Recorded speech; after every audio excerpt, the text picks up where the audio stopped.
Okay. Oh, do we talk about the Dolphins at all? I mean, we kind of. That's right. We got to do right. That's right. Yeah. Last thing. Okay.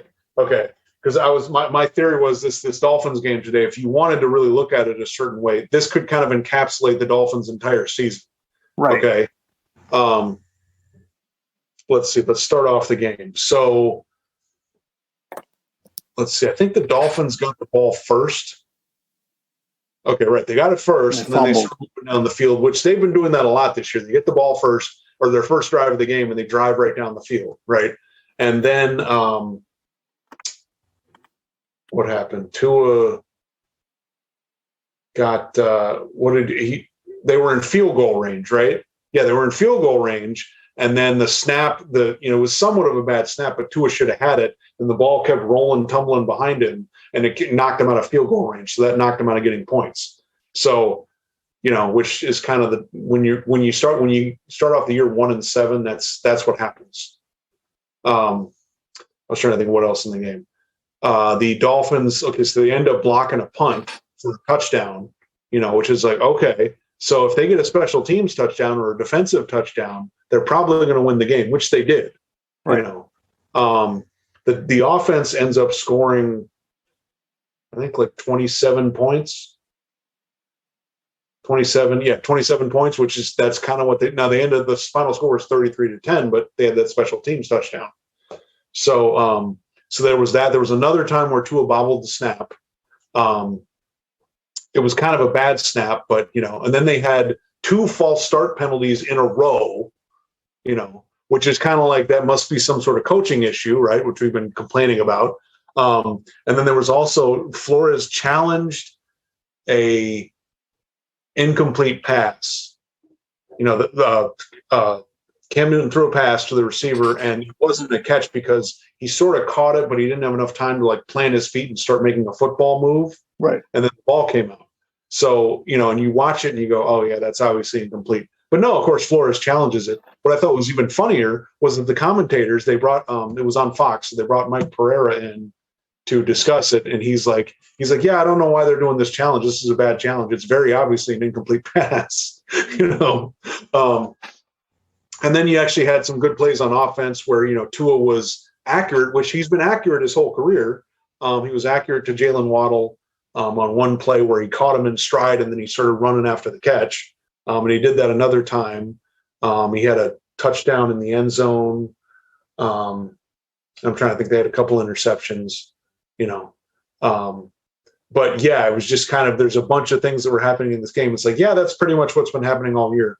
In this game they won, but Yeah. So do you think the defense is back? No, the defense isn't back. I'll give the coaching staff credit. They realize that they can't get pressure on the quarterback with their 4 down linemen. So they did that okay today. Okay. They still blitzed a lot. Right. I mean, so but the Panthers don't really have a good offensive line. We knew that when Sam Darnold was a quarterback too. So look, the Xavier Howard, he got another interception. He's good. He's pretty good. I guess I sort of like some of their cover guys in the secondary. And Jalen Waddle is good. He looks like he's a good player.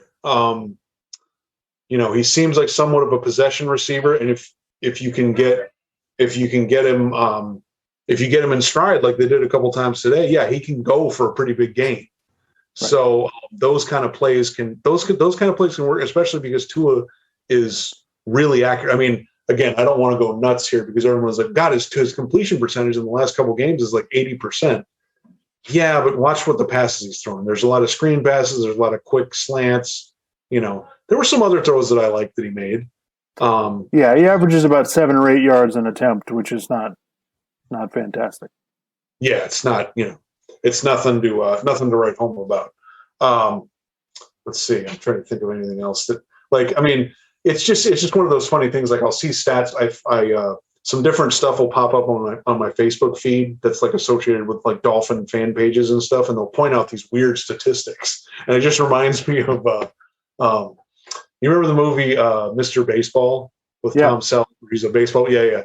and they're like the team because he ends up playing baseball in Japan because the team that he's on in the United States he's not good enough or whatever. And they're saying, yeah, we're going to get rid of you, and he's like, I won the World Series with this team. I led this club in ninth inning doubles in the month of August. Just the way that they're kind of manipulating stats around Tua, that's what it sounds like to me. They're like, oh, well, he's got this completion percentage at this point in the game or whatever. And I'm just like, no, yeah, but they're 7. Like, what are you talking about? Well, listen, I mean, this is what I will say.